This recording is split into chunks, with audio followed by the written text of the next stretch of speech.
Então, boa noite. É uma grande satisfação em estar mais uma vez aqui no nosso segundo momento do ciclo de debate, onde a gente está fazendo a construção do nosso programa para o Pessoal Chapecó.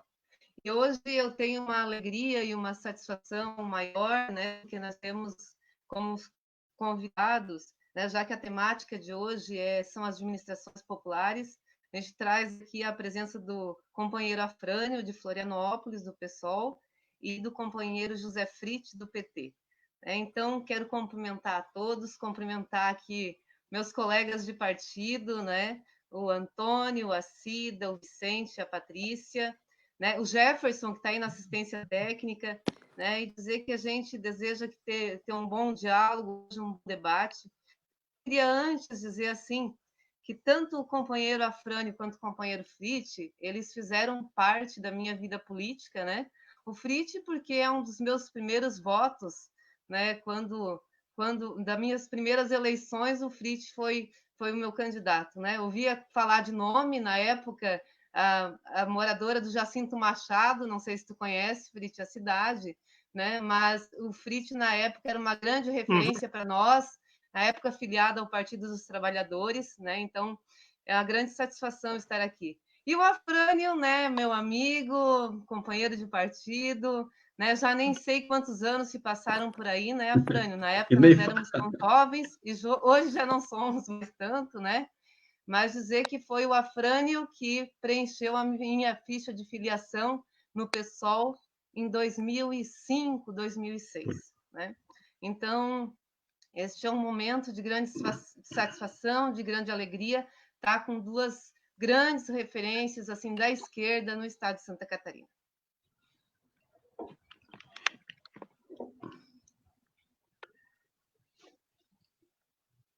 Está caindo de novo.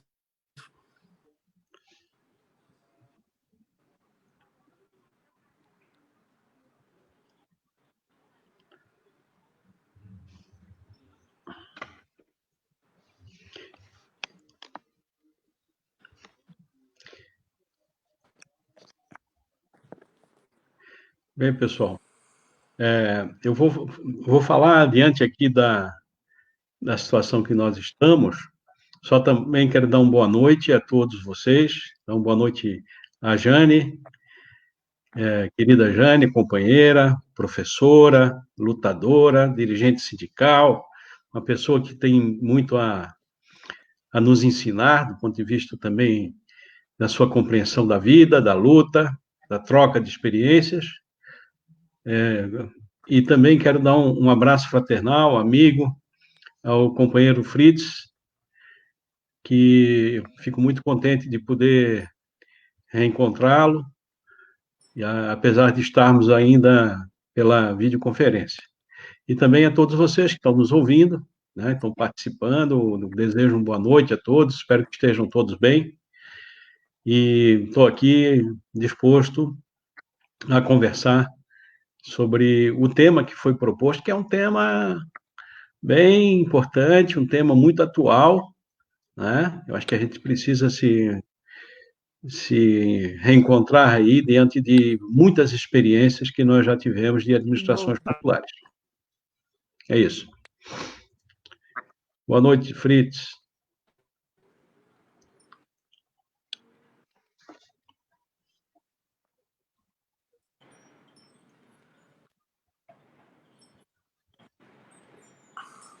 Eu acho que o Fritz não está nos ouvindo, né? Está me ouvindo, Afrânio? Agora estou. Está me ouvindo? Oi. Eu tô te ouvindo, mas está meio falhando aí. Não estou escutando.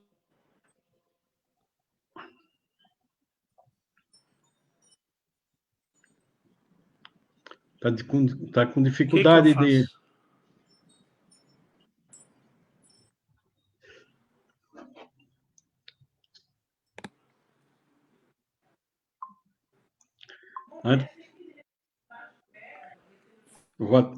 Para mim, essa reunião é tão importante que eu vou fazer uma foto aqui, ó, junto com vocês.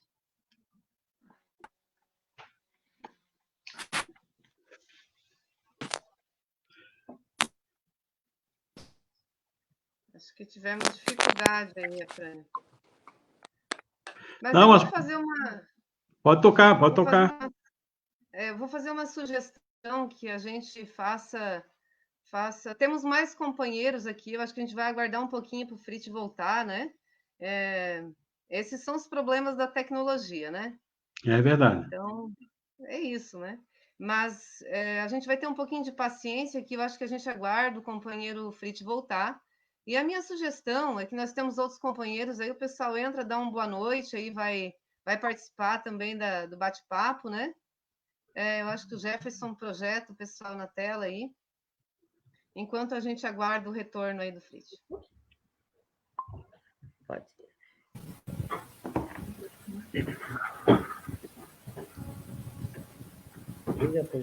Bom, então, boa noite a todos, boa noite a todas, meus camaradas, companheiras e companheiros que estão aqui também. Eu sou a Patrícia, sou professora e também sou militante do PSOL. Atualmente estou responsável pela coordenação setorial de mulheres, esse setor tão importante também na nossa conjuntura, no nosso coletivo, né, na nossa sociedade. E dizer também que esse debate, esse cronograma de debates que o pessoal vem desenvolvendo, ele traz um pouco essa perspectiva de pensar também as demandas que nós temos para a cidade de Chapecó, e também pensar, inclusive, essa temática do setorial das mulheres, né?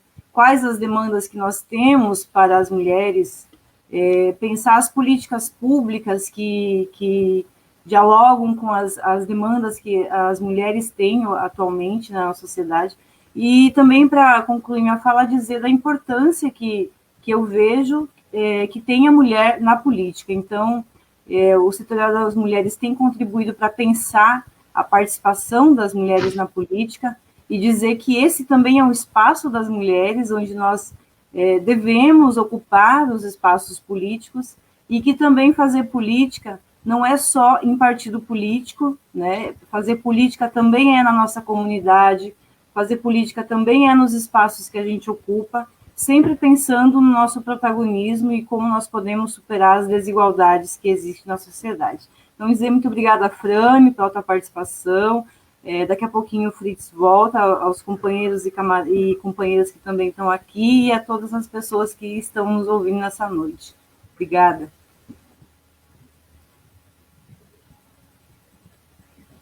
Estou ouvindo sua voz agora.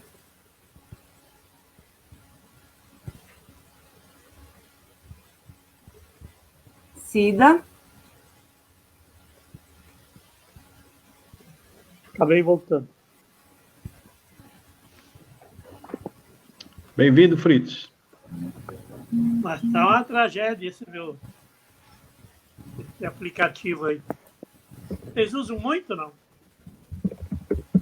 Ó, não estou escutando a Cida. É que a Cida está com o microfone desligado. Então, é um prazer enorme estar com vocês, com o companheiro Afrane e o companheiro Fritz.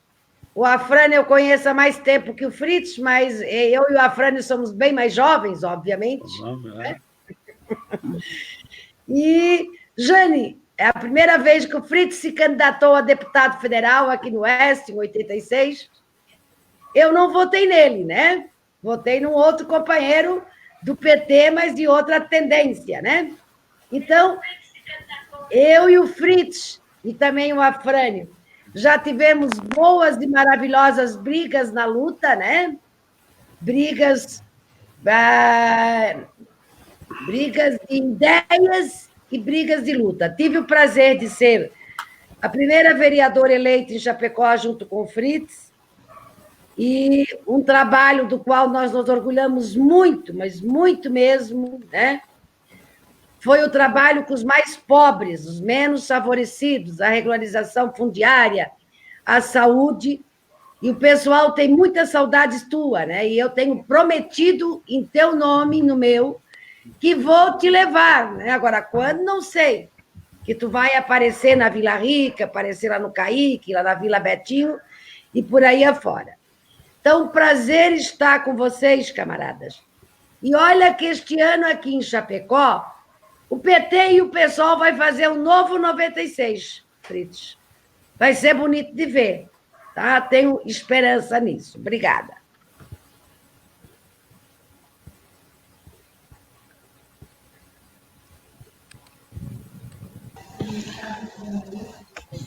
Bem, gente, então, cumprimentar mais uma vez a todas e todos, agradecer imensamente, então, ao Fritz e ao Afrânio, pedir desculpa aos que nos acompanham pelos problemas aí técnicos que fazem parte do sistema, e umas breves palavras, então, a cada um dos convidados, né? O Afrânio, eu tenho lembranças ainda de vice-prefeito dos aspectos culturais, das feiras, né? Que foi uma grande revolução do ponto de vista da administração da nossa capital, talvez a única, né? Talvez a única. Com valorização dos artistas locais, com a valorização da agricultura, agora que nós chamamos de agricultura urbana, né, Afrânio? E também o Afrânio tens uma marca em Maravilha, porque na discussão do meio ambiente, como deputado, né, e da água, nós conseguimos aprovar na Lei Orgânica de Maravilha a proibição da privatização da água no município. Tá? Então, foi uma das maneiras, só citando um exemplo. O Fritz lembrar, desde as lutas, né, Fritz, da Pastoral da Juventude, da Pastoral da Terra, dos movimentos sociais, da Flor do Sertão, quando nós fomos organizar o partido, nem estrada tinha. Então, é uma história construída há muito tempo, né? E depois o Fritz também, como deputado federal, foi muito presente na região.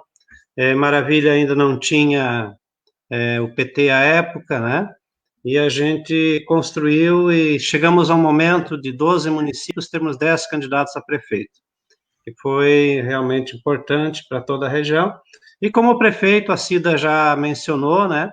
Apenas dizendo que o Fritz tinha uma coisa excepcional, que ele conseguia irradiar aquilo que fazia para os outros municípios.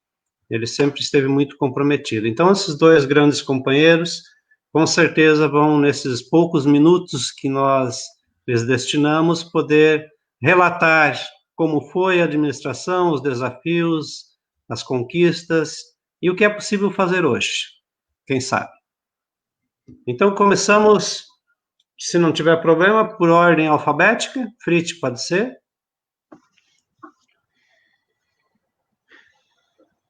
Fritz caiu.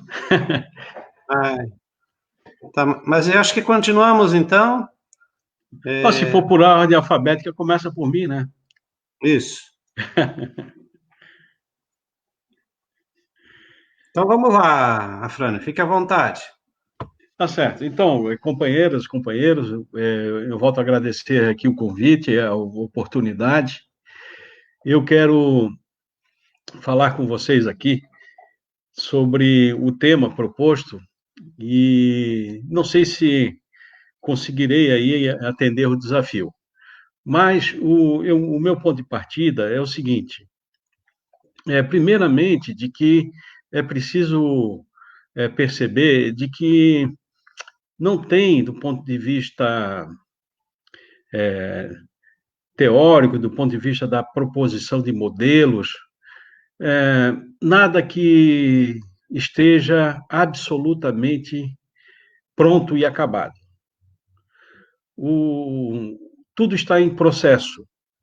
E mesmo que se tenha um patrimônio como temos de várias experiências no Brasil e no mundo, nós poderemos também abranger, relatar algumas experiências de administrações populares no mundo.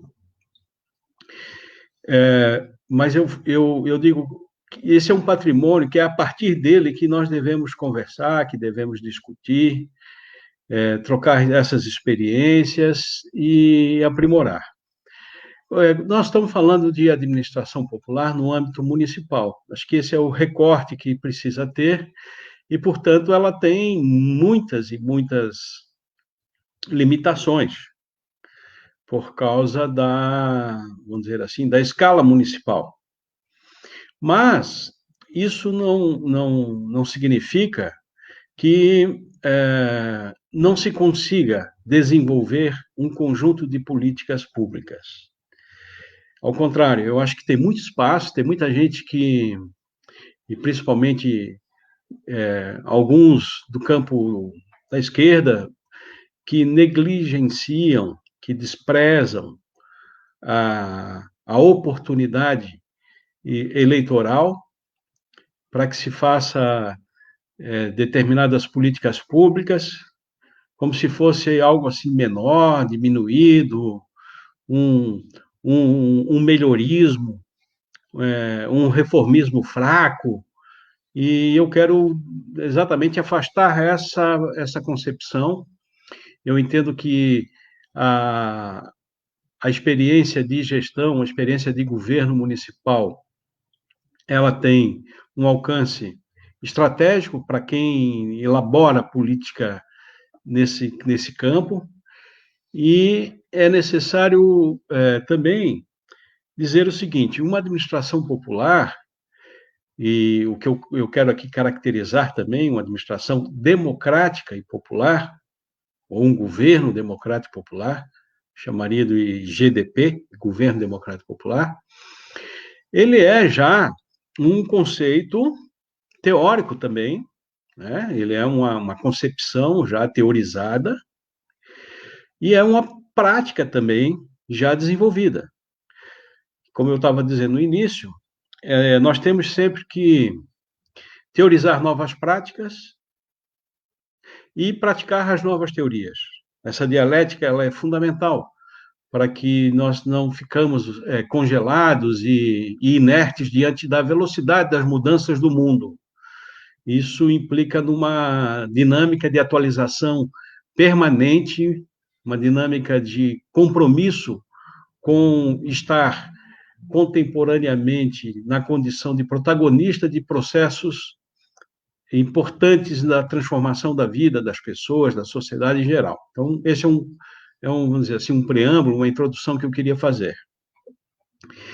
Eu acho que nenhum governo democrático popular, ele nasce sem ter na vida real, no município, um trabalho anterior.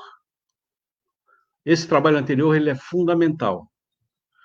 Eu não acredito em um governo democrático popular que vem de cima para baixo, que tem uma figura, um político, uma personalidade pública, que se filia num partido e dali consegue ganhar a reeleição e fazer um governo com características democráticas e populares. Não, isso para mim é muito característico da prática da direita. Eu entendo que o nosso projeto é um projeto que ele nasce do útero da luta social. Ele nasce a partir do que já é uma prévia da possibilidade real de participar de uma eleição e ganhar. E, a partir daí, fazer um processo de transformação. Ora, dito isso, eu quero dizer também que é importante, nesse período anterior, o trabalho que precisa ser desenvolvido, o enraizamento social, no âmbito comunitário, no âmbito sindical, o respeito aos movimentos sociais, inclusive as suas independências, e aqui eu quero fazer uma parte, para que a gente não cometa erros, que eu chamo de fazer com que os movimentos sociais se tornem correia de transmissão de partidos e de administrações. Eu acho que tem que garantir as suas autonomias, as suas independências. E o inverso também é verdadeiro. O movimento social tem que respeitar um ato de governar que também é bastante heterogêneo e complexo. Então, mas tem que haver um compromisso em cima de um projeto.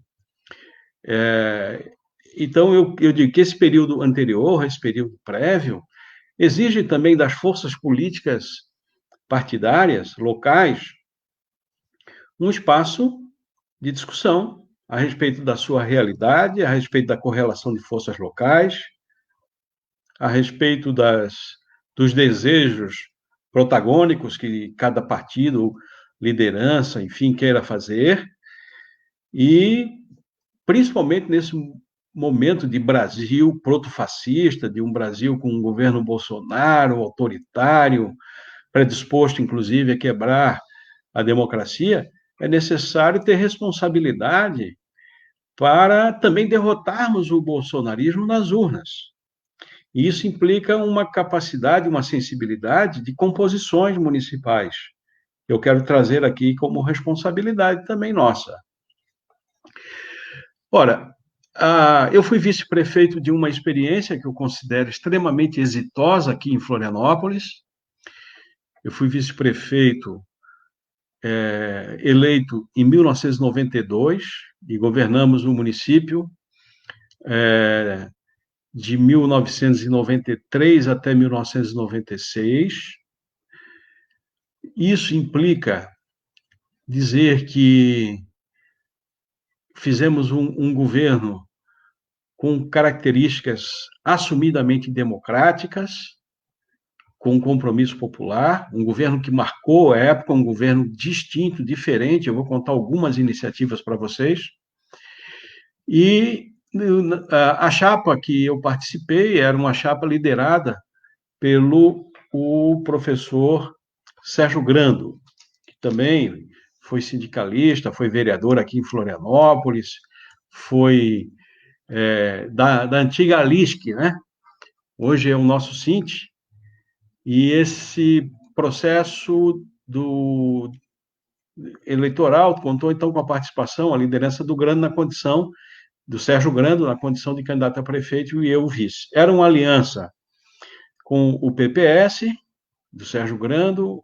Na época, eu era afiliado ao PT, em 1992, mas também tinha PDT, tinha PSB, tinha PV, também tinha, porque em 92 o PSDB foi um racha à esquerda do MDB. E aqui em Florianópolis eles estiveram conosco naquela coligação de 92.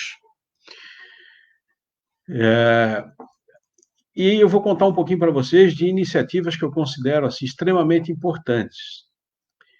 A primeira delas, que eu acho assim, revolucionária, foi a nossa política de transporte. Ela mudou bastante o perfil da cidade.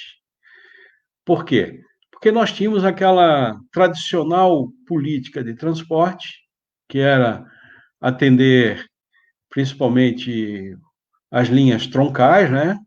As principais avenidas, com poucas ramificações para dentro de bairros, mas tinha uma boa parte da periferia completamente abandonada, e principalmente nas regiões de morro, que aqui o relevo em Florianópolis, vocês conhecem, tem muitos morros. E ali moravam milhares de pessoas. E, às vezes não sempre, essas pessoas eram desprestigiadas de uma política de transporte.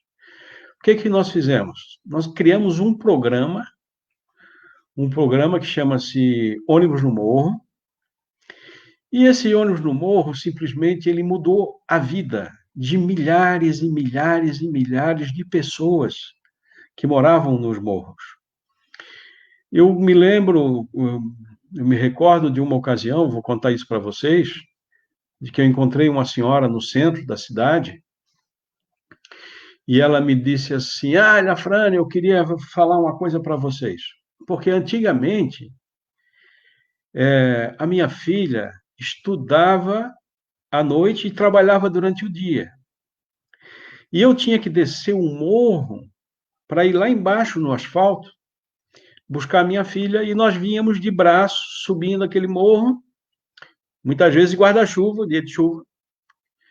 Isso para ela era uma coisa muito penosa, que ela tinha que ir lá buscar a filha diariamente, nessa dificuldade. E ela disse assim, terminou dizendo assim, Afrânio, para mim, hoje, mudou.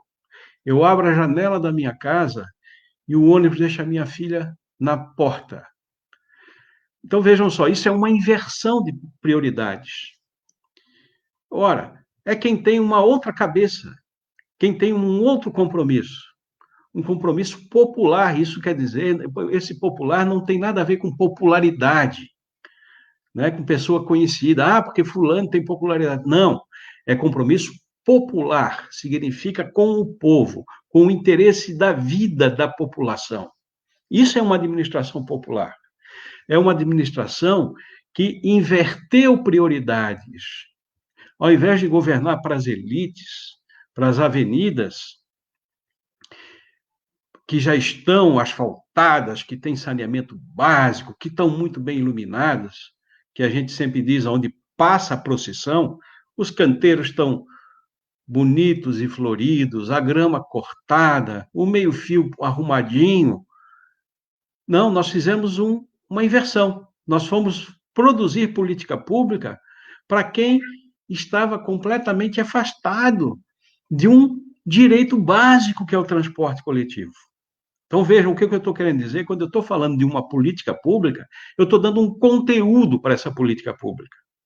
Não é um lacinho de fita, né? Não é um marketing falar de compromisso. Não, é compromisso real, de sangue, de suor, de consciência, de doação, de solidariedade, de orçamento público. Tem que mudar, é isso que eu estou me referindo.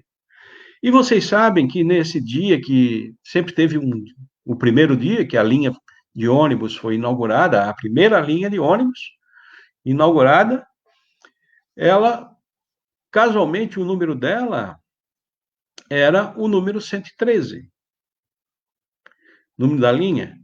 E o primeiro passageiro daquela linha de ônibus que subiu o morro foi uma pessoa muito conhecida de todos vocês.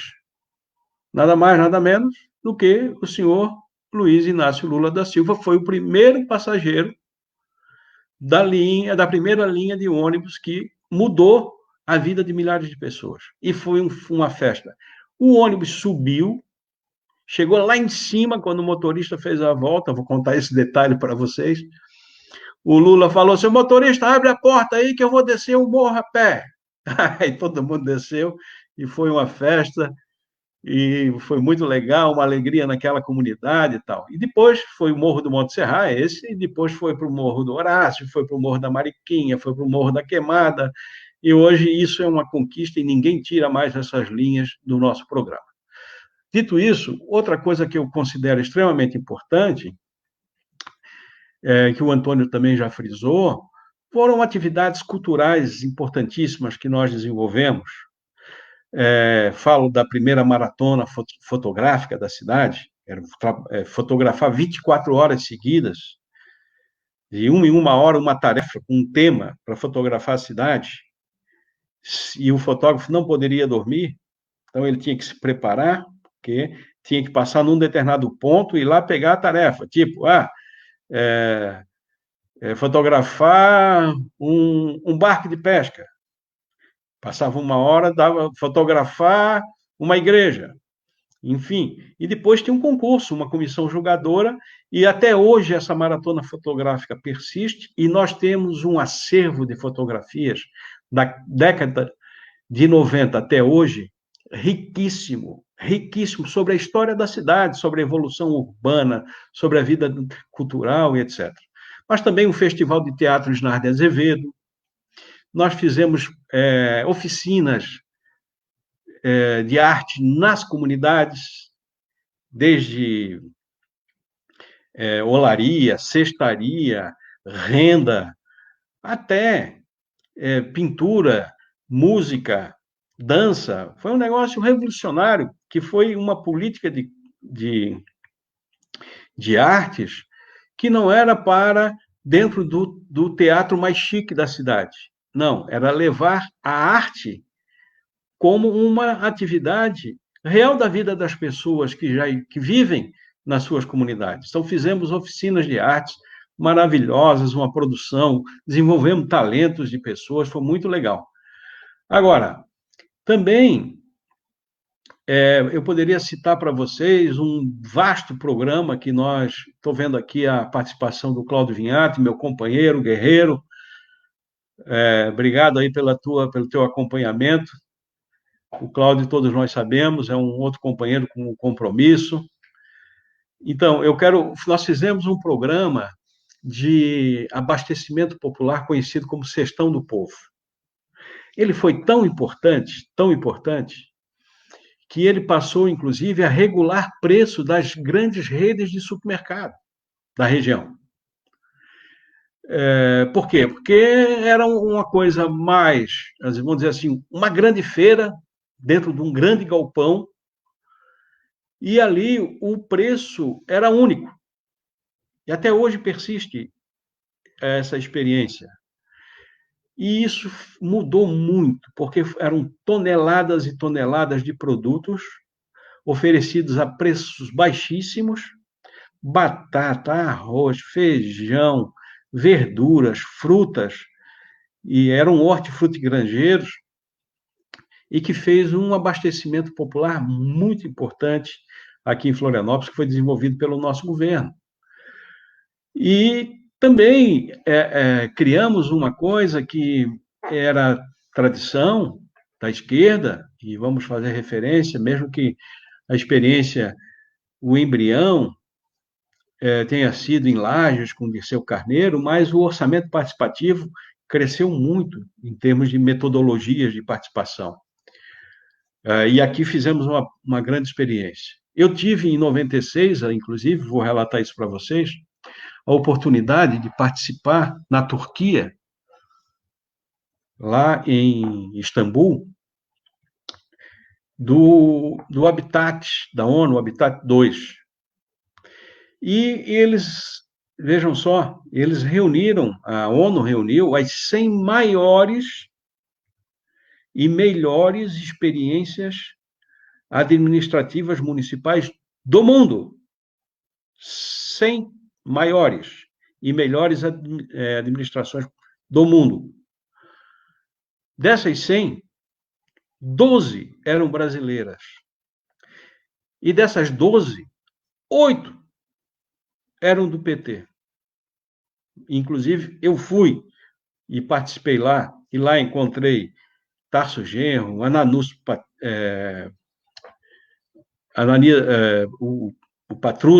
Patrus de Belo Horizonte, enfim, e as experiências principais, e quando eles viam um brasileiro, eles queriam saber o quê? Sobre o orçamento participativo. O Fórum Social Mundial também, em Porto Alegre, todo mundo queria conhecer o orçamento participativo. Eu tenho muita discussão, escrevi sobre o orçamento participativo, é uma reflexão, não vou aqui, não acho que não é esse o tema, né?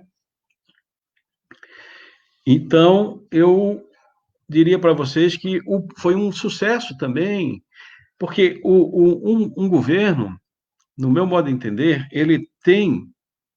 se ele é democrático, ele não pode ser democrático só na palavra. Ele tem que democratizar o acesso ao centro decisório do poder. E o orçamento é importante, né? Então, os governos que eu digo tradicionais, governos de direita, o que eles fazem? Quanto maior a distância entre o governante de um lado e o governado do outro, quanto mais distante eles estiverem, melhor. A falta de transparência, a distância na participação é um caminho para pavimentar a corrupção também. E quanto mais perto, colado, juntinho tiver a população do centro decisório de poder, mais democrático, mais cidadão, mais consciência daquilo que é coisa pública as pessoas vão ter. E maior capacidade de fiscalização. Então, a questão que eu quero trazer também como centralidade é o exercício democrático da gestão. Porque o orçamento não é do prefeito. não é da Câmara de Vereadores. O orçamento não são dos vereadores e nem do prefeito. O orçamento é do município. E se é do município, os munícipes têm direito a dizer o que vocês estão pensando aí, planejando em fazer com o meu dinheiro. Tem esse direito de dizer, não, nós queremos tal prioridade, ela para nós aqui é mais importante e tal. Então, esse processo ele é importante. Mas a democracia não é só isso. O planejamento da cidade, o plano diretor, os conselhos, Conselho Municipal de Educação, Conselho Municipal de Saúde, a gente chama de CPF. O que é o CPF? C de conselho, P de plano e F de fundo. Então, educação, Conselho Municipal de Educação. C, Plano Municipal de Educação. P, F, Fundo Municipal de Educação. Só que isso, muitas vezes, é criado dentro do município por exigência de uma lei federal, porque se não tiver conselho, não tiver plano e não tiver fundo, não vem dinheiro de Brasília. Então, o prefeito vai ali, cria uma coisa burocrática, né, para fingir que tem, para o dinheirinho pingar, todo mês pingar um dinheirinho dentro do fundo, e não tem vida real, não tem participação, não tem democracia. São instrumentos mortos, né? Apenas é um canal de distribuição de dinheiro da União para o município. Nós achamos que não. Nós achamos que o Conselho Municipal de Saúde ele tem que ter vida própria, tem que ter vitalidade, capacidade de pensar, de agir como política pública. Da mesma forma, o Conselho do Meio Ambiente, né, o Conselho de Desenvolvimento Econômico, o Conselho Municipal de Educação, o Conselho de Cultura, esse conjunto de conselhos, eles são instrumentos efetivos também para elaborar, para produzir, para construir políticas públicas. Então, colegas, eu sei que eu já tomei o tempo demais aí, tinha reservado para mim um tempo, eu acho que eu já estou avançando. Eu quero terminar dizendo assim, administração popular, ou governos democráticos e populares, não é um ajuntamento de sigla para ganhar a eleição. É um conceito, é uma concepção política, é uma concepção de sociedade que nasce já antes e se desenvolve comprometida com o processo real da vida da sociedade. Então, volto a dizer, ele não é acabado, não está terminado e pronto, está em um processo permanente de repensar e de praticar, ou seja, de teorizar as práticas e de praticar as teorias. Essa relação dialética e a troca de experiência é fundamental, e o que eu estou vindo fazer aqui, humildemente, hoje, é ajudar vocês nesse debate. Viva o pessoal, viva a luta do povo. Obrigado.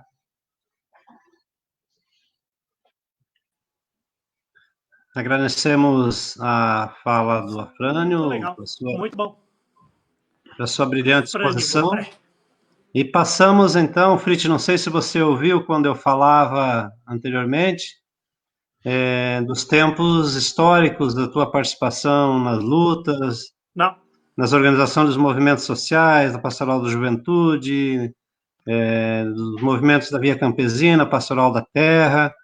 E depois eu citei o caso de Flor do Sertão, quando fomos organizar o partido lá e nem estrada tinha, então, já como deputado, né? E como prefeito, eu dizia, resumidamente, que você conseguiu irradiar a ideia da administração popular, do orçamento participativo para todo o oeste de Santa Catarina. Então, é uma satisfação tê-lo aqui conosco. Nós destinamos o tempo de 20 minutos inicialmente a vocês, então, fique à vontade para a sua exposição.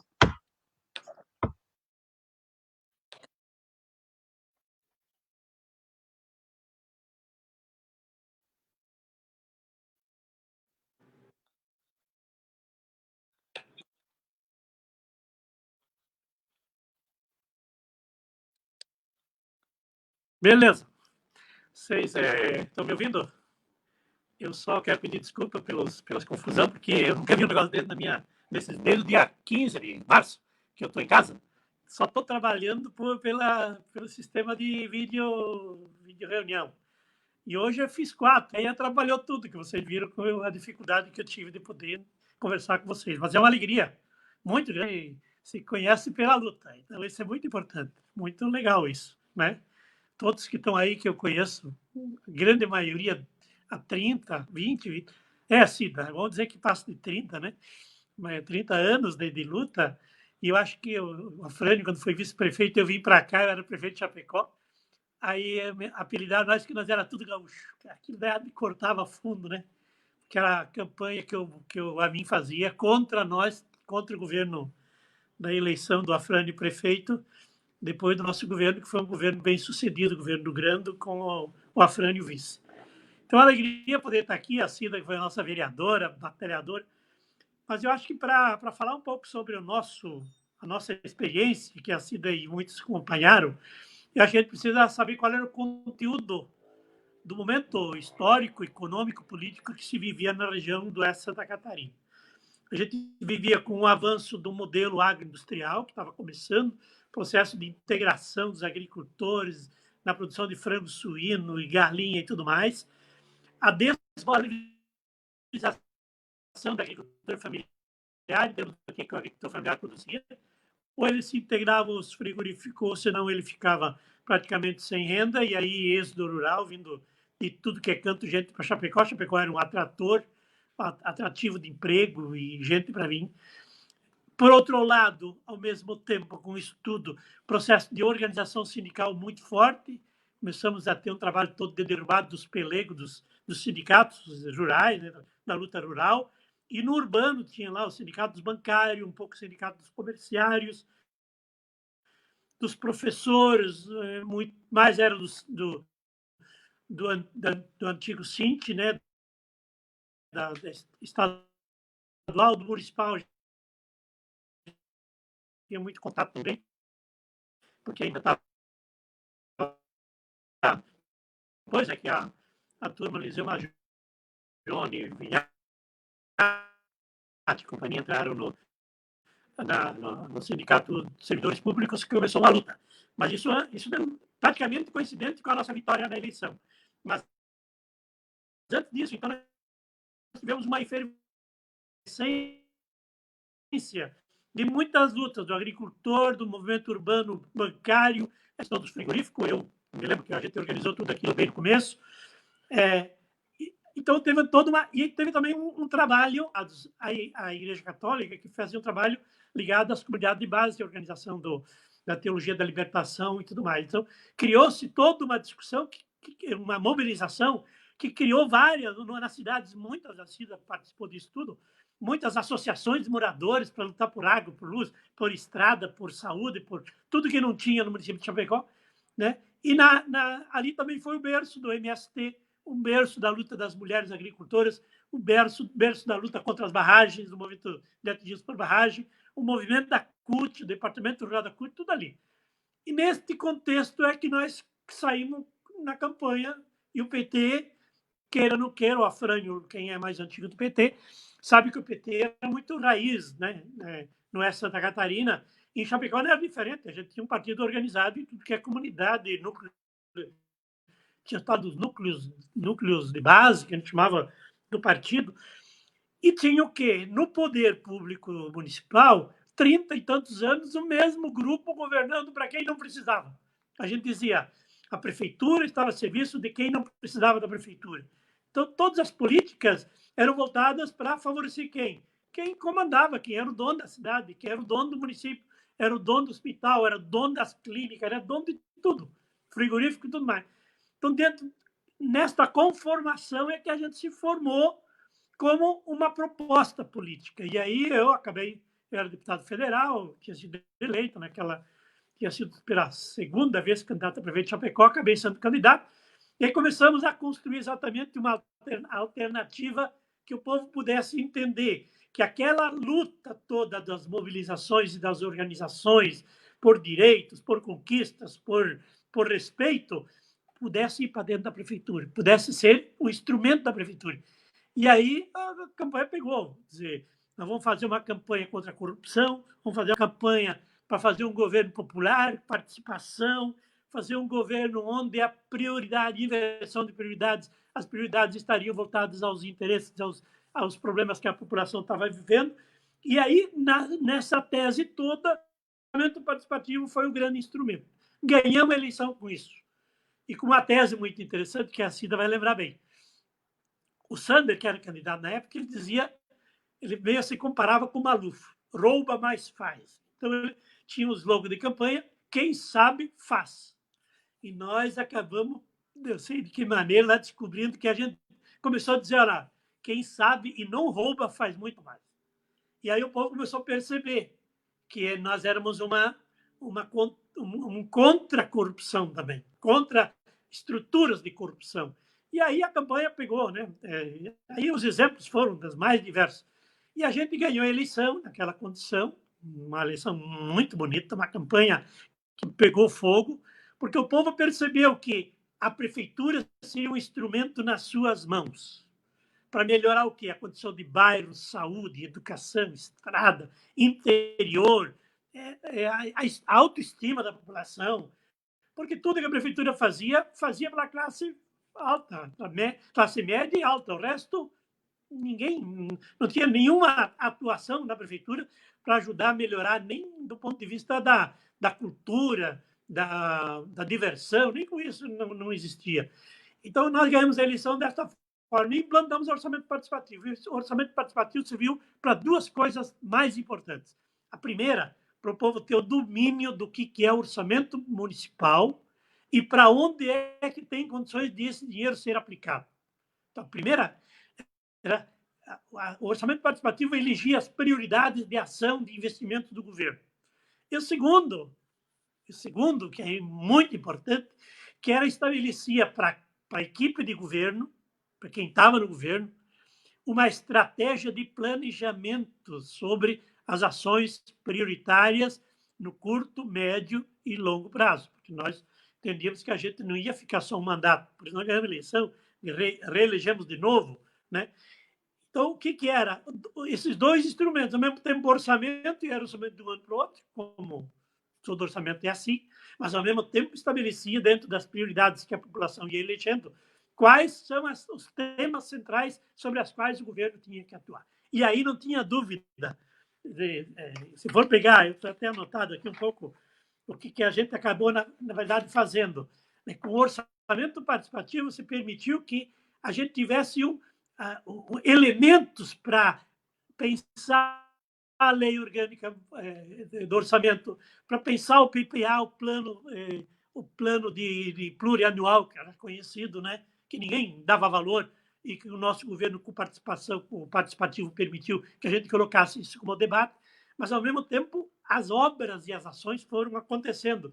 E aí não teve dúvida, a situação aí da área da saúde, por exemplo, fizemos uma revolução. Na área da educação, a Cida lembra bem, quanto era o analfabetismo em Chapecó. Então, criamos escola de formação de jovens adultos, escola para as pessoas aprenderem a ler e escrever nos bairros, no interior, por tudo que é canto. Foi construir escola, ampliar, fazer ginásio, era tudo na base do mutirão. Sábado, domingo, sábado especialmente, era a equipe toda da prefeitura que ia lá pegar no martelo, pegar na pá, fazer cimento, levantar parede, botar telhado. Era assim que as coisas... Então, o orçamento participativo era, ao mesmo tempo, uma discussão de orçamento, de dinheiro, de destinação, de prioridades, mas, ao mesmo tempo, também uma forma de mobilizar e envolver as pessoas para, junto com a prefeitura, resolver os seus problemas. Então, acho que essa coisa... Então, na agricultura foi assim, na saúde foi assim, na educação foi assim, na área de habitação, e aí não sei nem falar, porque a Cida pode falar, né? O que a gente fez, o que o governo fez para fazer com que a regularização fundiária, aliás, a regularização fundiária, se tem alguém que, de fato, concebeu isso naquela época, foi a Cida como vereadora e a nossa companheira, que era a nossa diretora lá da área de habitação, a Noemi, que depois levou para o governo federal o programa de regularização fundiária, Minha Casa Minha Vida, teve muita experiência que nós fizemos nas prefeituras, e uma delas foi a prefeitura de Chapecó. A agricultura, com trabalho de feira, de produção orgânica, de agroindustrialização.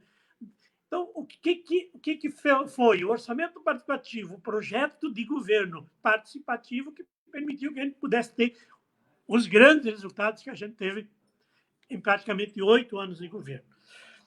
Agora, pensar para frente, e aí acho que é um grande desafio, né? Porque tudo isso que a gente fazia, e muitos governos do PT e de esquerda ainda fazem, que é grande mobilização da população para garantir as políticas públicas, sociais e tudo, os direitos do povo que mora no município de conquistar. Hoje nós estamos diante de uma situação, praticamente estamos impedidos de sair de casa. Eu estou há 4 meses sem sair de casa, né? A Ivone, minha esposa, também está desse jeito. Então, que tipo de governo nós vamos fazer? Então, primeiro, essa coisa de como é que nós vamos construir processos de decisão a partir dos interesses da população, sem que haja instrumentos, hoje, claros ou menos, a não ser os instrumentos da mídia, dessa conectividade que a gente está fazendo agora, né? Mas buscar processos de mobilização para construir as políticas públicas. Esse é um desafio muito grande. E o segundo, que acho que é maior ainda, é o que envolve toda a questão econômica que eu digo, a pandemia, o problema da pandemia não começou com o vírus. O problema da crise econômica, desemprego, desmonte, desestruturação, de tudo que nós construímos, que o povo brasileiro conquistou nos 80, 100 anos, o Bolsonaro e o Temer estão destruindo. Então, nós temos uma tarefa como prefeito, como prefeita, como vereadores, como eleição que nós vamos ganhar, de construir novos sistemas, novas estratégias de desenvolvimento, que é o econômico, social e, ao mesmo tempo, o participativo, para que a população possa definir. E aí, eu acho que nós temos que construir outras relações, não pode mais esse sistema monetário, financista, capitalista do agronegócio, das grandes aglomerações industriais, empresariais. Isso tudo nós temos que discutir de outras formas, porque ela só tem a visão do lucro e o resto não serve mais nada. E o que a gente viu nesse momento, o mundo inteiro está vendo que o lucro, do jeito que está, ele é destruidor da humanidade. Ele é destruidor das possibilidades das pessoas viverem. Então, construir novas relações de desenvolvimento, novas condições urbanas de vida, novas estratégias para as pessoas se alimentarem com alimento saudável, né? Hoje a gente está vendo aí o que cresce a questão do combate ao agrotóxico, a produção de produtos orgânicos, inclusive na cidade, de quantos espaços públicos ou privados que poderiam estar produzindo alimentos e já estão produzindo alimentos, porque tem um movimento nacional, que em Santa Catarina, aqui em Florianópolis também tem, né, de produção urbana de alimento saudável, não contaminado, livre do agrotóxico. A questão da saúde, que envolve também as outras práticas que não são apenas a medicação química. Então, acho que nós temos grandes desafios, mas, ao mesmo tempo, o maior desafio para nós, que vamos governar novamente Florianópolis, falo nós porque eu estou nessa estratégia de frente popular, né? Frente esquerda, querendo chamar como melhor, mas nós precisamos ter exatamente um pensar sobre tudo isso. E aí a questão dos serviços, hoje, por exemplo, o papel do turismo. Não tem. Florianópolis, na grande Florianópolis, tem que pensar isso. Nós temos que construir novas estratégias de turismo, que não é só apenas o hotel e ganhar dinheiro, mas como consolidar uma cidade turística que é turística para si mesma e para quem vem para cá. Nós temos hoje uma cidade turística para quem vem, mas para quem mora aqui, praticamente não, do ponto de vista cultural, do ponto de vista da diversão, do esporte, das práticas integrativas de saúde, de mobilidade, tudo isso vai ser novo, né? Com o resultado e o fim dessa pandemia, que eu não sei quanto vai durar, pode durar 2, 3 anos ou mais, né? Então, nós vamos ser governos, de fato, de reconstrução. E aí, estamos juntos, estamos juntos. Eu sou muito apaixonado por essa tese de consolidar a Frente Popular em Florianópolis e, de fato, de ganhar a eleição, de governar. E aí nós, do PT, temos que ter essa visão, todos têm que ter essa visão, de que o processo tem que ser coletivo. E o coletivo é a gente juntar todos os que estejam caminhando para a mesma direção, mesmo que não tenham as mesmas estratégias. Mas o objetivo é juntar todos os que pensam e agem de maneira semelhante ou igual ou defendem as mesmas causas. E, nesse sentido, nós estamos junto com vocês estão junto com nós, né? Porque eu acho que esse é o caminho para a gente seguir. Muito obrigado, um grande abraço e estou à disposição, apesar das problemáticas que a gente teve hoje.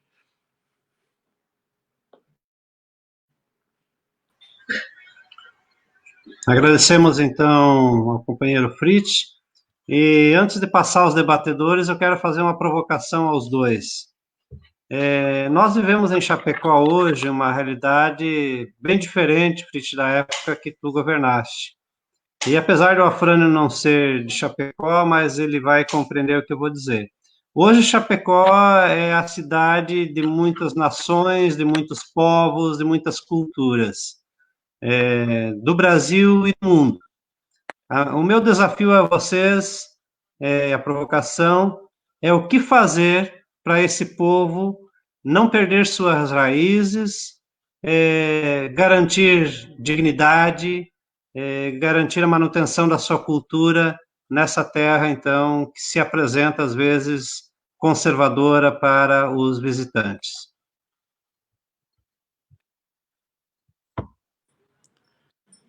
Primeiro eu?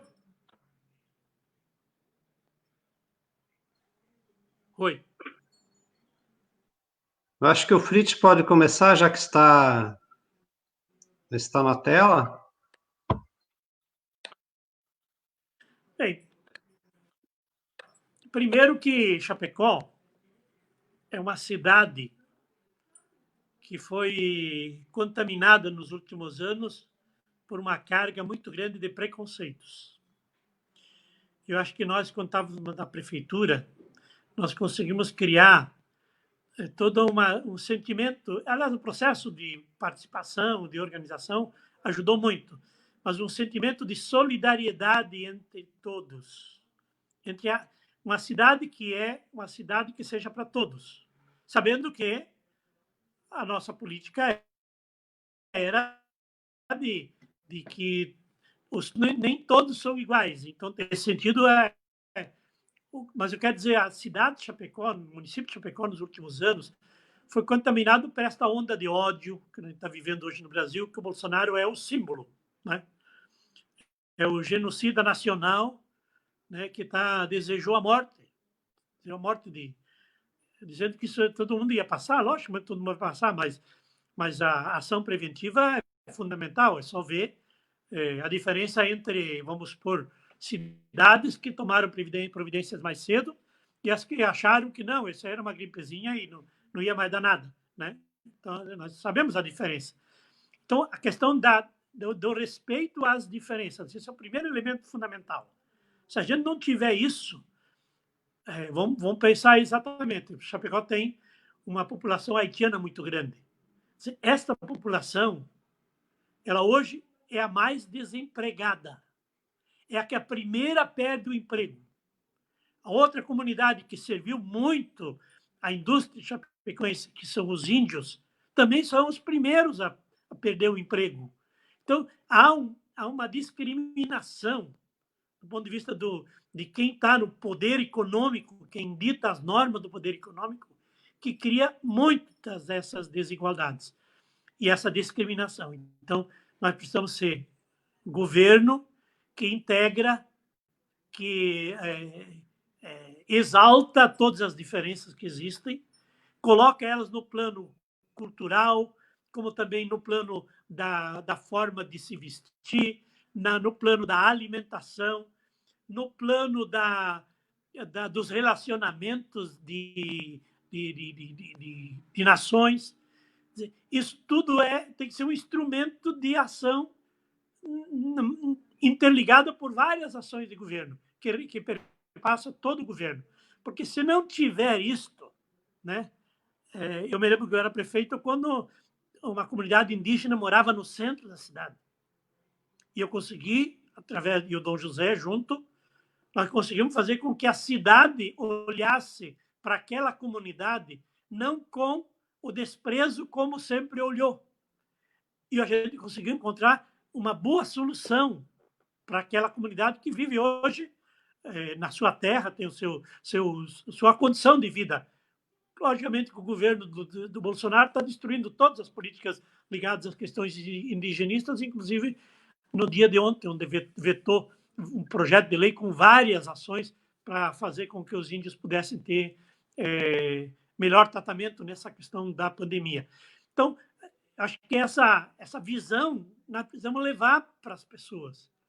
Quer dizer, desde o caboclo, nós tínhamos toda uma política voltada à questão dos caboclos, a Cida lembra bem, inclusive o Jair, o próprio Ariquilhão, esse povo todo aí tinha um trabalho muito importante nessa questão do respeito e a cultura do caboclo, que é forte na região oeste da Catarina, do italiano, do alemão, do polonês e de todas as outras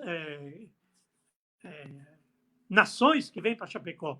Além da questão que envolve também outra questão forte, muito forte, que é a questão racial, né? A questão de discriminação de gênero. Então, acho que vem toda uma ação que um governo tem que ser propositivo. O governo não adianta ir lá substituir a sociedade. O governo tem que criar condições para que a sociedade tenha consciência de superar essa visão de preconceito e essa concepção, muitas vezes até de ódio e de desprezo que existe por conta dessas diferenças. Então, eu acho que esse é um grande trabalho a fazer.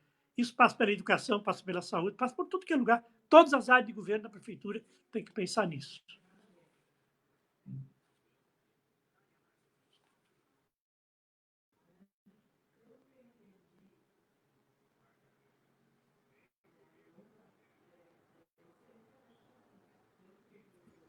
Me parece que o Afrânio está aí. O Afrânio ouviu a provocação? Sim. Então pode fazer a sua manifestação. Não estou ouvindo. Eu vou ser bastante objetivo, porque o meu pessoal de assessoria está dizendo aqui no WhatsApp que eu ultrapassei o tempo da minha fala inicial, que era 20 minutos, eu falei mais de 30. Desculpe aí, eu estava sem controle do relógio, estou sozinho aqui na sala, ninguém me deu uma orientação, um toque, então vou ser bem objetivo. É o seguinte, eu quero dizer para o Fritz que eu concordo plenamente com o que ele disse e quero ajudar na nossa reflexão aí, na provocação que o Antônio trouxe, o seguinte, o geógrafo Milton Santos, ele disse o seguinte, tão importante quanto a biodiversidade é a sociodiversidade. Ou seja, se você quer defender a natureza, se você olha para uma mata e sabe que ali naquela mata tem milhões e milhões e milhões de vidas diferentes e que convivem dentro de um rito, né, da natureza, nós não conseguimos ainda aprender a viver na sociodiversidade. Eu digo nós, a humanidade.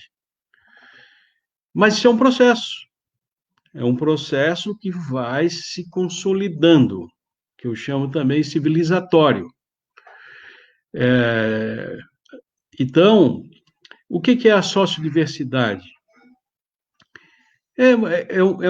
Nós que estamos discutindo governo, estamos discutindo cidade, o direito à cidade, eu diria o seguinte, é errado pensar de que numa cidade, por exemplo, tem que ter um bairro para rico e um bairro para pobre.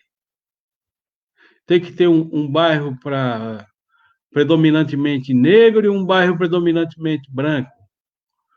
Uma loja que só compra ricos no shopping e uma outra loja lá num camelô e que aquilo que é coisa de pobre. Não, a sociodiversidade é permitir a convivência, a interação de todos os seres humanos, independentemente de renda, de conta bancária, de raça, de crença. Ah, aquele bairro lá é dos católicos, esse aqui é dos muçulmanos. Está errado isso aí. Então, nós temos que criar a cultura, construir, promover, apoiar a cultura da sociodiversidade, da integração, da mistura, e isso é importantíssimo, né? Quem viaja um pouquinho, vai para fora, ou vai a São Paulo, vai ao Rio de Janeiro, ou vai a vai a Paris, por exemplo, vai conhecer isso do que eu estou falando. Então, o que está acontecendo em Chapecó e um pouquinho mais na frente, já aconteceu em Florianópolis, mesmo que em escala bem menor, mas isso gente, é uma coisa que mais cedo ou mais tarde se constitui dentro de todas as cidades. E isso não é ruim. Isso é muito bom e todos nós precisamos respeitar. É essa a minha opinião.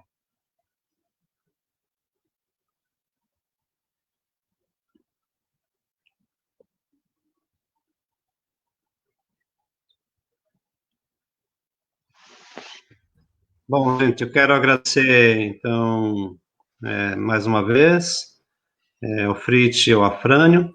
E nós temos agora, então, o Vicente,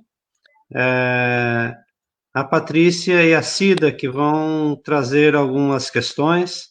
Me parece que é o Vicente na ordem agora, se eu não me engano. O Jefferson vai controlar isso para nós, então, pode ser? Vicente, então, contigo aí. Obrigado, Antônio. Bom, para mim é uma satisfação muito grande estar ouvindo vocês. E esse ciclo, né, ele tem o objetivo, então, ele começou dia 1º de julho e vai até dia 2 de setembro, toda quarta-feira, para a construção do programa, né, do PSOL para Chapecó, tanto do ponto de vista visando o executivo, né, seja sozinhos, seja em coligação. Nós estamos trabalhando pela construção de uma frente de esquerda, e também para o legislativo, a gente pensar o programa também, né, de forma, com a sua forma legislativa também, né? E para nós é extremamente importante a gente partir dessas experiências, né, que nós não estamos começando do zero, né? E quando vocês falam aí, e com o entusiasmo que vocês falam dessas experiências, eu acho que demonstra o quão marcante foi para as cidades, né, de Florianópolis e Chapecó, e para a vida, né, de cada um de vocês. Isso transparece, né, fica no tom de voz e, né, no entusiasmo de vocês. Eu teria 3 perguntas, né, que são para ambos, aí vocês avaliam também, se alguma quer responder, outra não, fica tranquilo. Primeiro ponto que eu queria colocar, assim, do que vocês falaram das políticas, né, que foram implementadas nos governos em Florianópolis e em Chapecó, quando vocês estavam, uma pergunta que eu tenho é assim: o que vocês consideram que foi incorporado na cidade, que, digamos, passou a ser aceito, por assim dizer, pelo conjunto, ou pelo menos pela ampla maioria das forças políticas e pela própria dinâmica da cidade, e aquilo que não foi, aquilo que, digamos, com o fim da administração popular, isso foi claramente atacado, né? Então, o que dessas políticas ela conseguiu se incorporar na própria dinâmica da cidade, se tornar quase que um consenso, digamos, e aquilo que não foi, né? Que quando os adversários venceram, eles atacaram isso, né? Justamente para a gente pensar esses limites e os enfrentamentos que uma administração municipal de esquerda sempre vai ter, né? E o que você consegue institucionalizar, manter ao longo do tempo, independente de estar no governo, e aquilo que realmente é mais difícil fazer. Então, essa é a primeira questão. A segunda questão, e eu acho que desde essa onda, né, de prefeituras de esquerda que aconteceram aqui em Santa Catarina, principalmente ali nos anos 90, início dos anos 2000. Tem duas palavras-chave e transpareceu também na fala de vocês, que foi inversão de prioridades e democracia participativa, né? Vocês nos colocaram como foi essa experiência, né? A minha pergunta seria: vocês consideram que essas duas consignas seguem com a centralidade que vocês viam, né, nas experiências anteriores? Então, inversão de prioridades e democracia participativa seguem sendo os elementos fundamentais da construção de um programa de esquerda? E se são, quais as características, digamos, que elas devem ter, que peculiaridades elas têm hoje em relação a esse período anterior, né? E, por fim, o item 3, vocês foram eleitos prefeitos, né, e aliás, vice-prefeito. Oi?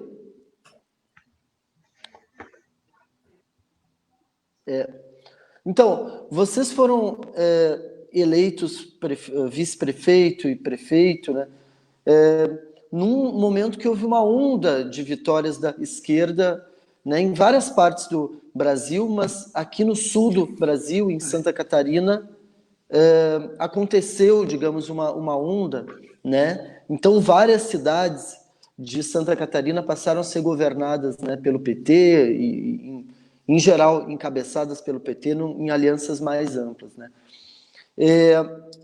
Isso nos ajuda a quebrar um pouco uma ideia de que Santa Catarina é um estado geneticamente conservador, né?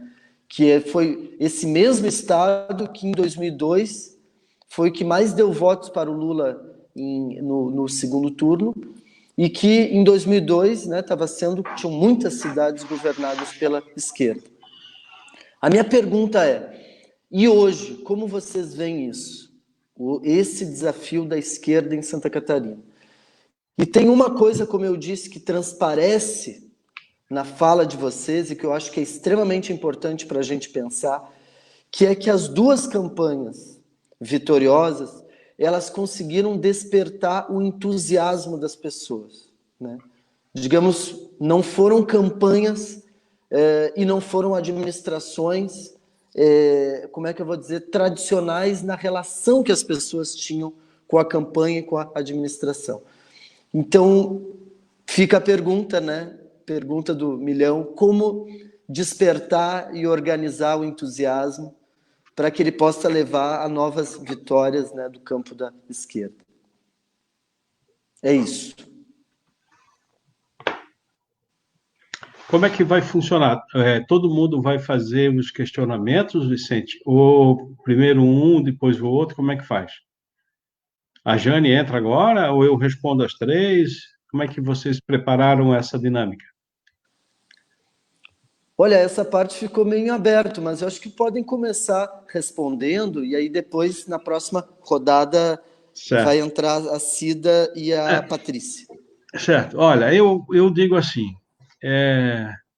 as causas do porquê precisaria abrir uma discussão mais profunda, mas a tua primeira pergunta é o que ficou e o que foi destruído, vamos dizer assim, das construções que foram feitas.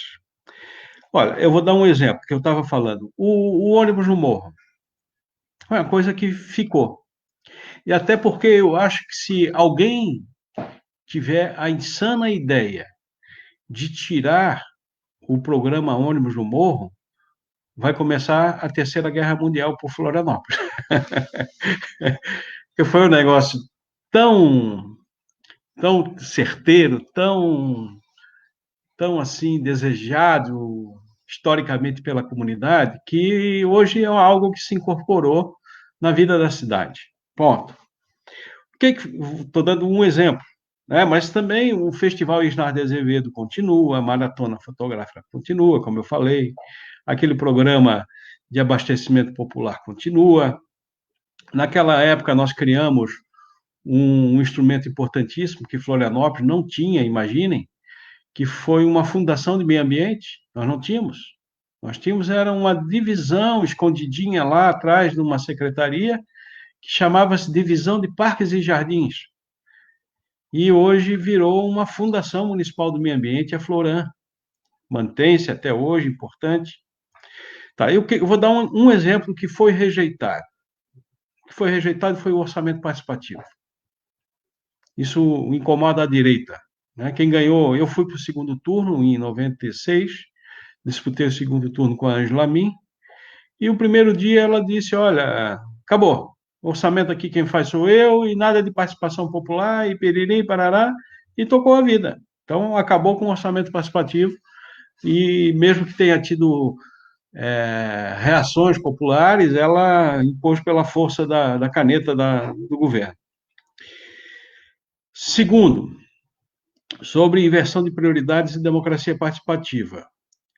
Eu acho que essas duas coisas até caminham junto. Quanto mais democracia participativa, mais o povo vai pedir a inversão de prioridades. Isso, para mim, é uma coisa muito visível, né? E eu acho que são duas coisas presentes, elas são estruturais de um programa. A inversão de prioridade é estrutural de um programa, tem que observar a realidade de cada município, evidentemente, o que é possível, né? Você dizer, olha,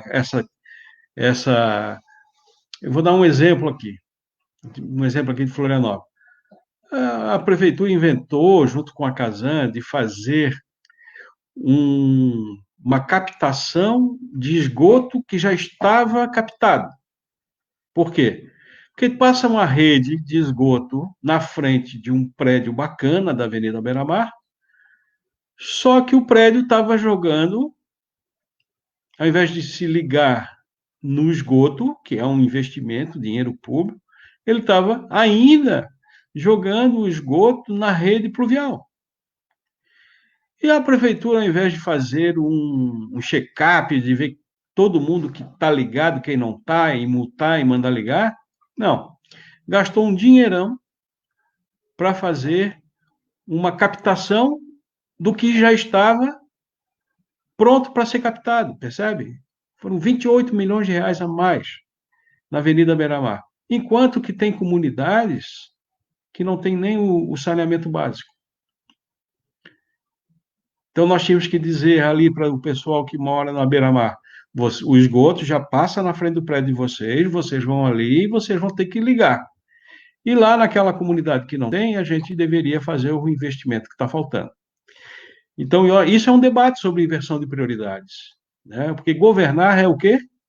É escolher prioridades. E a democracia participativa é uma coisa fundamental. Ela constrói consciência, constrói protagonismo social, constrói movimentos sociais, fortalece movimentos comunitários, produz lideranças. Isso é a solidificação de um estágio de amadurecimento da democracia. Terceiro, o tema que você diz, Santa Catarina geneticamente conservadora, e que você já mostrou que na história teve outros momentos que se dizia exatamente ao contrário. Ora, eleição, Vicente, eleição não é, vamos dizer assim, um raio-x profundo, né? Ou uma ressonância magnética do grau de consciência da população. Como você disse, tem as eleições também, muitas vezes, elas são movidas por elementos do acaso, por elementos da tática, por elementos que não são da consciência, mas são de uma onda. E isso faz parte do debate da sociologia também, entender isso como um elemento da sociologia que quem faz política tem que compreender, seja para quando ganha e seja quando perde. Esse é um processo.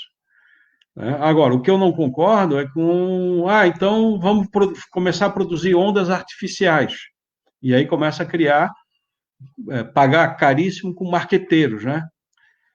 E os marqueteiros é que são os criadores das ondas artificiais para embalar os candidatos. Então, esse é um debate, eu não vou entrar, mas eu estou por aí. Por último, dizer que tem experiências que são muito ricas aí nesse aspecto de entender a realidade, o movimento real da política. E todos nós precisamos estar atentos. Agora, isso é uma construção coletiva, não é nada de alguém que é genial, que vai entender, que esse entende de política, aquele não entende. É uma construção coletiva e vamos dizer assim, e uma vivência democrática dentro do partido. Eu acho isso é fundamental. Não tem solução fora da democracia e fora de construções partidárias. Nesse momento, nós precisamos fortalecer partidos sadios, que vão criar cada vez mais a consolidação da democracia. Eu tenho absoluta certeza que, vou dar um exemplo para vocês, para terminar. O golpe de abril de 2016, esse golpe, eu diria, hoje o Bolsonaro só é presidente porque houve no Brasil um golpe em 2016. Mas isso não quer dizer que o golpe de 2016 foi engendrado, executado, com o propósito de entregar a faixa presidencial para o Bolsonaro. Eu acho que não foi isso que... O golpe foi engendrado pela grande mídia, pelos partidos, pelas grandes federações empresariais, a exemplo da Fiesp, foi também pelo Poder Judiciário, vocês sabem bem do que eu estou falando, do Sérgio Moro, do STF, o Jucá disse, com o STF tudo e tal. Então, o golpe foi feito por um grupo que se articulou entre si, mas perdeu o controle. Ele tinha um endereço. Esse golpe tinha um endereço que era o PSDB. No início era o Aécio, o Aécio ficou nu, tentaram botar o governador de São Paulo, o Alckmin. E, no meio do caminho, eles perderam o controle. Estou falando isso por quê? Para falar das ondas. Né? Quem é que vai imaginar uma facada no meio de um processo eleitoral? Então, tem elementos que não necessariamente são produzidos por um estágio organizado, pensado, de consciência social. A política também tem subterrâneo e tem superfície. Às vezes, ela está na superfície. Estou tentando te ajudar aí no teu questionamento. É isso, obrigado.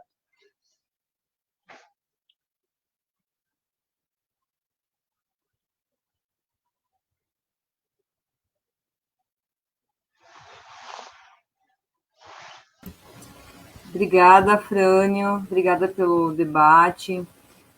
Dizer novamente como é importante essas experiências que vocês trazem de gestão, né, principalmente nessa perspectiva de ser uma gestão mais democrática, de forma mais equitativa, né, e dizer também assim que a nossa proposta, como o Vicente já colocou aqui, a nossa proposta enquanto PSOL, desse cronograma, justamente está trazendo temas, pautas que são importantes serem pensadas a partir também de experiências como as que vocês trazem aqui, para também incrementar uma proposta de política para a cidade de Chapecó, dentro dessa perspectiva de eleição que nós também estamos vivendo.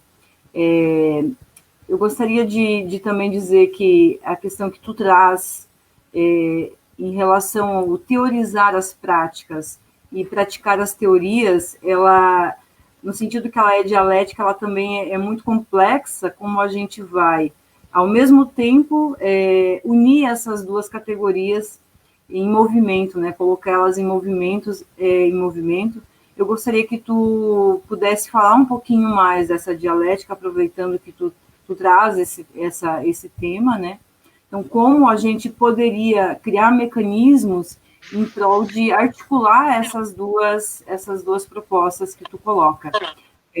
Fritz voltou, aproveitar que o Fritz também está aqui, e trazer para vocês uma pergunta que apareceu no chat aqui dos participantes.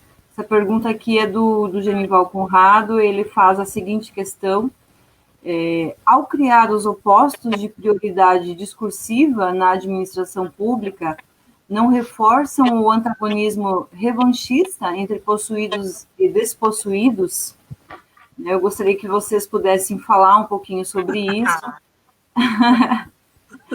E aproveitar, Fritz, que tu também está animado aí, um pouco nessa perspectiva que tu fala dessa implementação na tua gestão, do orçamento participativo, nessas experiências de gestão durante o teu governo, principalmente aqui em Chapecó, que é onde eu moro, mas também já colocando o Afrânio nessa responsabilidade da resposta.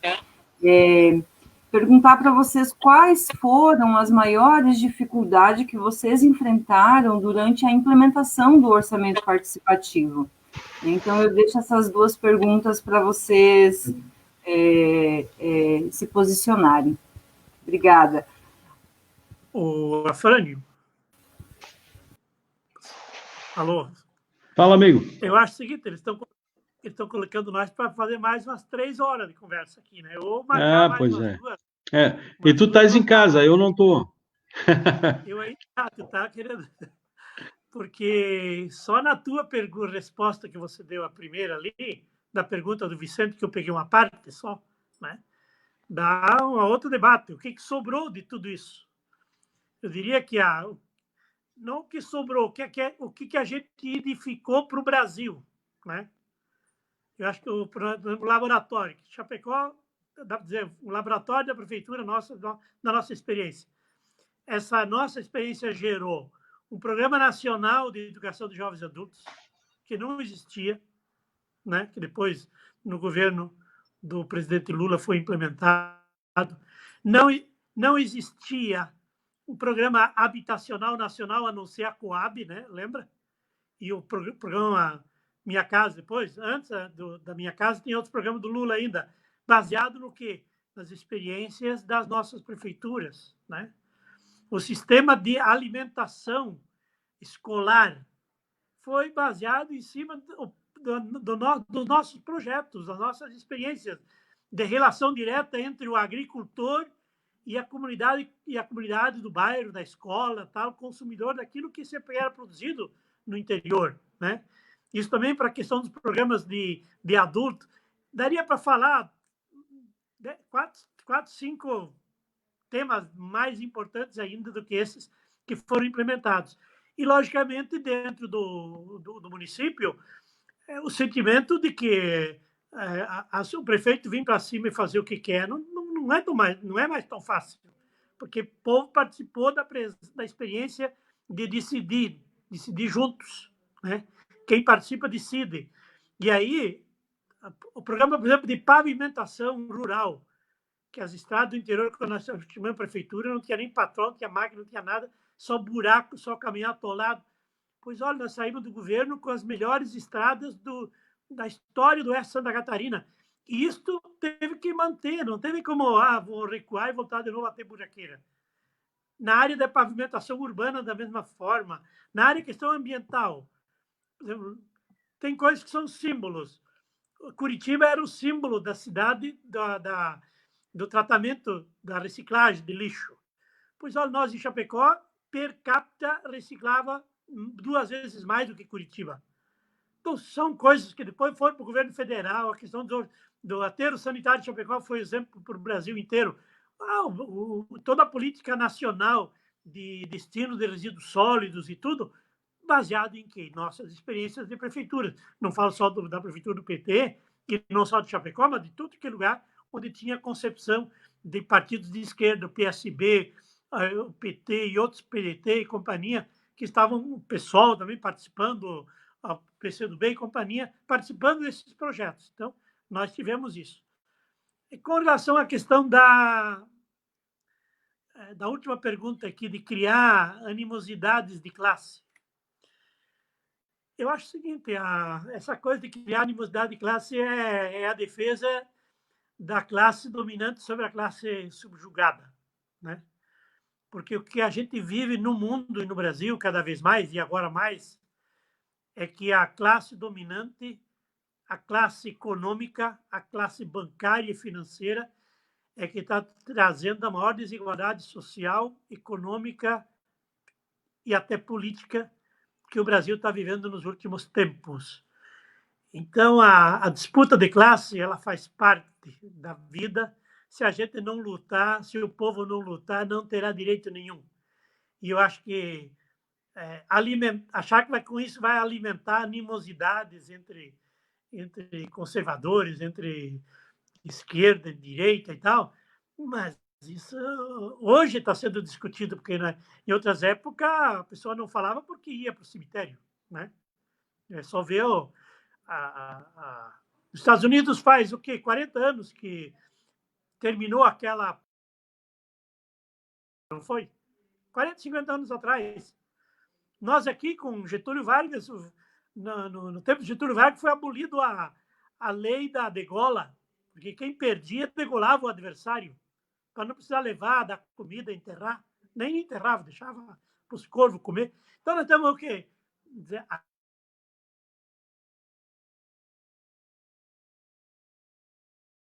Nossa história contestada, vamos pegar.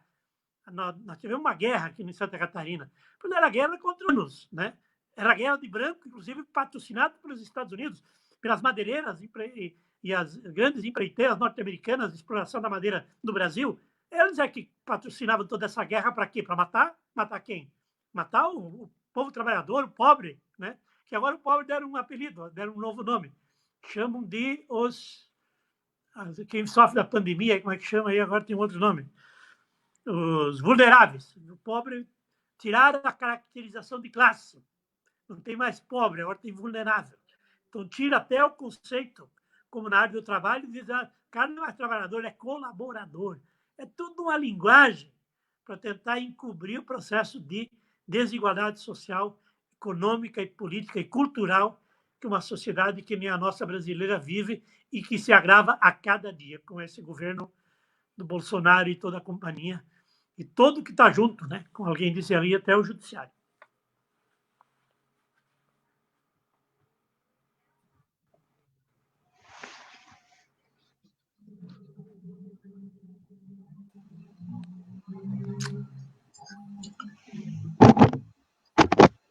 Nós vamos para o encerramento.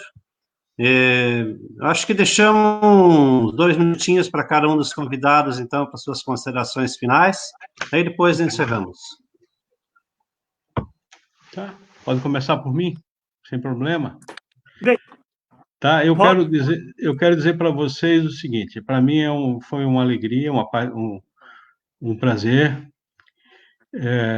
Vocês me botaram aqui numa conversa do lado de uma pessoa que eu tenho o maior carinho, maior admiração, o Fritz, que é um querido. O Fritz é um querido, foi meu candidato a governador, assim, né?